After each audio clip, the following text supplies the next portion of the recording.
The fact that you lose those spots is not the problem. Is that you're shy of the campaign. So your campaign goals, which makes you spend either more money or actually makes you not hit your targets.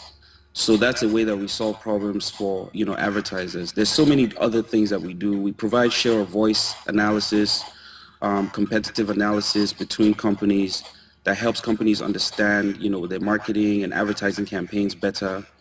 We also have scheduling that allows them, whenever they want to run campaigns, to schedule their ads, and then which is what helps them track those ads and know when it's played and not played.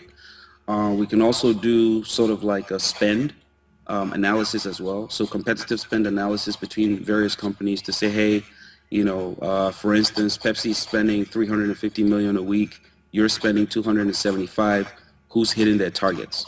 We're able to see that. We're also able to bring in, through third parties, audience measurements, which allows us to calculate penetration index for most of the ads that you run. So we're doing CRPs, GRPs, and so on for the client. So, again, value building is what it's all about. At this point, of course, a lot of these companies are using this right now to solve immediate problems. But we believe that the value in itself, once it becomes clear to them, then this becomes a tool that they ultimately have to use if they really want to be efficient, if that makes sense.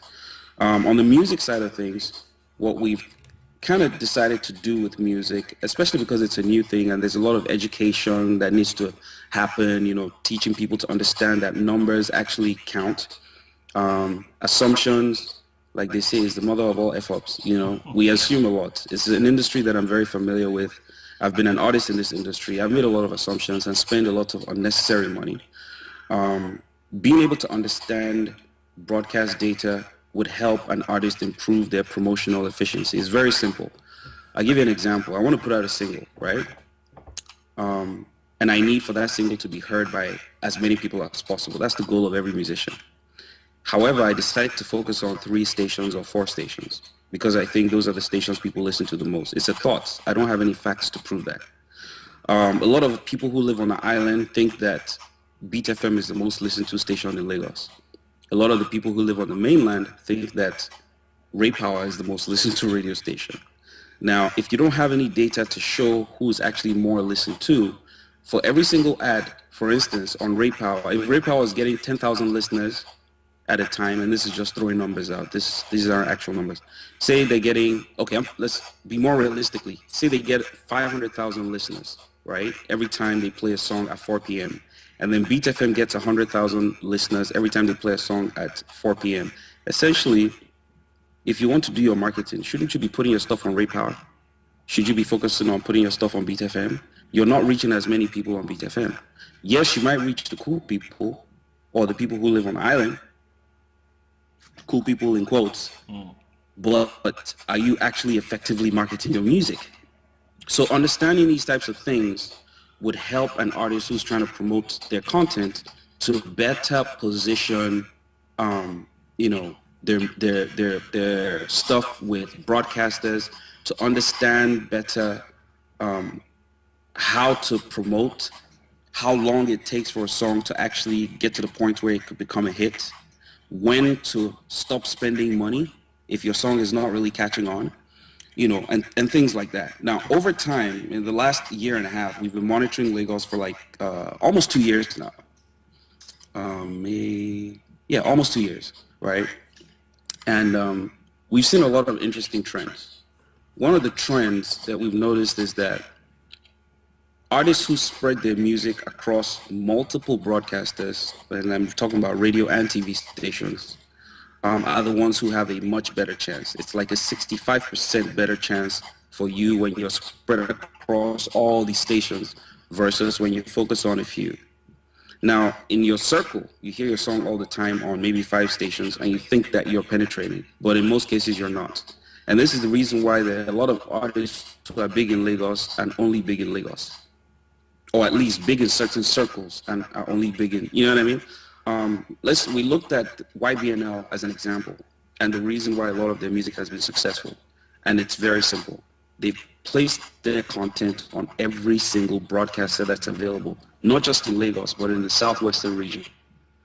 So if you have your content repeatedly being rammed down the throats of the average person, it becomes popular. And music is all about popularity. Most people think that, oh, music is just about, oh, if you can connect with XYZ kind of people. No. The more people that listen to your music, the more people have the opportunity to like the music. Radio is still the number one distribution, uh, I guess, platform for content, for music content. So it's very, very important. Yes, you can put it online for people to download, but I think you get more downloads if people have heard your song on radio. Ah, what song is that? Where can I get it from? Then they go to download it. But if nobody knows your music, then obviously you're not going to get as much downloads, which will ultimately mean you can't sell enough records. So these are the kind of things that we're trying to sort of put out there so artists start to understand and take these things very seriously. The artists who are on the PlayData chart, it's not by chance. It's not a selection thing. It's based on plays. And I'm sure that if you look closely on ground and you connect all the way to the grassroots, you'll find out that those are actually the most popular artists, because the more your song plays, the more likely it is for people to know you, remember the songs, sing along with you at the shows, and basically impress people who want to use you to do their marketing. Okay. Another way to use this also, sorry, am I just like am I just cutting to you a bit? I know the people who watch these things, this interview, and who probably have plans of using PlayData would want to know, how does PlayData get this data without sharing any trade secret? Could you just run us through how it works? Okay, so basically how it works is we listen to all the stations, right? Every single station in multiple regions. Currently, where we are listening in 23 states at the moment. We've only made 3 available because obviously we do some testing and make sure that everything that we're getting is as close to accurate as possible. We're working at about 98% right now in terms of accuracy for most regions. So once we get through our 6-month testing phase, then we open it up for users to be able to access. Now there's Abuja, there's Port Harcourt, and there's Lagos. Abuja, Port Harcourt, Lagos, and Ogun currently available on PlayData. Now, how does a user make sense of it? You want to put out some music, you create your account, playdatang.com, you upload your music. As soon as you upload your music, if your music has been playing on radio, even before you upload it, you'll see the plays. We're able to track every single song that plays on the radio and basically ID those songs, because we're capturing pretty much every single stream of every single radio station. And the same thing applies for TV. So what we do is, because we're able to see everything, once a specific piece has been tagged by a name and title or whatever, all the back plays of that piece also become recognized in the system. Does that make sense? Okay. So are people? Yeah. So that's pretty much kind of how it works. Okay. eLDee, if I could come in here. There's a bit of a delay, so. All right, sorry. So are we saying that the way, for instance, the way NBC monitors radio stations is somebody carries a radio and puts it to their ear and then monitors the play? Is that how it's done, or one of the ways that it's done? Or is there an algorithm? Do you codify the song? That's not the way it's done at all. That's not the way it's done at all. So We've basically, that listening to radio process is what we've automated with algorithms. Okay. So every single audio piece has a unique acoustic fingerprint, right? So that acoustic fingerprint is generated for every single audio piece. So once it plays more than once, I know that I've heard this before, so I log it. So that's pretty much how it works. So now every single time I log that piece, it's counting somewhere in the database, hey, this particular piece has been repeated. It's been repeated. It's been repeated. So that's how we populate the database, and then that's what you see on your dashboard as the user. Okay. So think of it like a Shazam in a sense. that identifies all these audio pieces and can tell you which one is which. So it's kind of a similar technology, except that of course Nigeria is very unique. Sometimes they speed up the song, sometimes it's slower, sometimes it's pitched up, pitched down, etc. So we have extended capabilities to what the Shazam fingerprinting methods can do, essentially. Okay, I think one of the critics of PlayData, or I don't know if you're getting feedback. I'm sure most of it's positive, but maybe a bit of it's negative as well. Is There'll that always be negative. yes, it solves one problem, but then there's another problem that is beyond you to solve, and that is inorganic airplays. So you would have a situation where the charts could be distorted because you have people. You basically payola is still the problem. So how much credibility does that take away from the charting system if a lot of those plays are inorganic? So here's the thing. A play is a play, whether it's organic or not. The listener doesn't realize which is organic or which is inorganic. If a particular OAP decides to play a song 5 times in an hour because he really loves the song, it doesn't change the fact that the song has been played and his audience has heard it 5 times. So us doing play count reporting is basically telling you what's happening. Now, whether the play is organic or not, it affects the perception of the song to the listener. And that's all that's important. So, I mean, just like it is anywhere else in the world, in the US, for instance, if you listen to radio, I'm sure you've heard people say, oh, there's like 20 songs that's playing back to back on the radio. There's no way that's organic because there are 100,000 songs that get released every month. So if only 20 songs are playing back to back, if it's only the Beyoncés and the Ushers and the Justin Timberlakes, there has to be a reason for that. But that doesn't change the fact that Beyonce and Justin Timberlake or Usher would top the charts because they get more plays.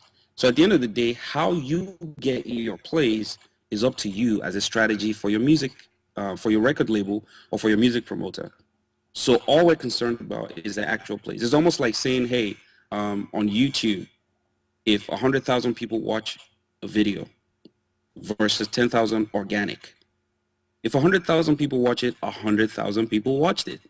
It doesn't change. Do you understand what I'm trying to say? Like, so credibility in terms of how the plays are gotten is not something that PlayData is concerned about.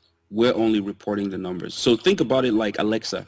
If somebody is going somewhere and forcing people to open their browser to go to, let me give, punch.com or lindakg.com or whatever, Alexa is reporting how many hits Linda KG gets. It doesn't matter how the hits came, if that makes sense. So the smartest promoter is the one that gets the most plays or the most hits. However you're getting it is up to you. But the one thing, in terms of payola that this also helps to do is if you've in fact paid someone to play your music, at least you know whether they're playing it or not. True, true. Yeah, it's what you said is indeed true. I think I'm trying to look at it in terms of how PlayData can play into a royalty framework for, let's say, a COSON, for instance, if they want to use this data and then factor it into their royalty framework, and then you have an issue of inorganic plays. So that's not your case. That's not your fight. But I mean, to be honest, I think that even anywhere else in the world, the plays are the plays. Beyonce is still going to get paid her royalty for her plays, regardless of how they got the plays. Like, it doesn't, like, ASCAP is not going to be like, oh, no, certain plays are organic or inorganic. Therefore, we would only pay for organic plays. It's almost like saying, like streaming, for instance, oh, we would only pay for organic streams. It's been streamed, regardless of how the stream came about. So you will get paid for those streams. iTunes is not going to turn around and say, oh, 200 people streamed this particular song, but only 10,000. So we're only going to pay, only 10,000 people actually streamed it 200,000 times. So we're only going to pay 10,000's worth. It doesn't really matter. A spin is a spin, a play is a play. So the concern about payola and whatnot is something that is a personal concern, and it doesn't change the data, in a sense. Okay, let's just switch this up a little bit. On I'm leaving, you rapped, without me, the industry will stay in the same spots, like light poles. For LD the Don, how much of PlayData is the labor of love for the industry, and how much of it is a profit-making business? For me, and this is very important to me, I want to solve a problem. I didn't think about doing this from a wanting to make money position. And interestingly, throughout my career, I've always had that sort of position with most of the things that I've done. When we started Tribesmen, I I could have done it by myself. I made the beats, I wrote the hooks, I came up with songs, and then I had two other guys come put verses on it. I could have done it by myself, but I wanted to do it as a group. As soon as the group was, somewhat successful, I wanted to bring on more people. So then came the Sashas, the two shots, because I realized and I recognized the power of movements versus, individual efforts. So for me, I'm looking at ways to solve a general problem rather than a personal, problem. Obviously, it's from my experiences that I learn what works, what doesn't, and what needs to be fixed. But I'm not trying to fix it for myself. Because if I was, I could have created PlayData and be using it in within my record label and not tell anybody else about it, and use it as a tool for myself. But opening it up to everyone and also making it free for artists in itself kind of explains what my position is regarding that. Because I feel like collectively, if we think more collectively, or think of solving problems from a more collective perspective, then we have a chance to actually grow. So it's not about money for me. Like I said, if you build value, money will come. I believe very strongly in that. And I think any entrepreneur who wants to start a business has to have that as a mindset. Otherwise, your business is not going to last. If your business is it's a money grab, it's only going to be here for as long as, until some other business that can grab money better than you shows up.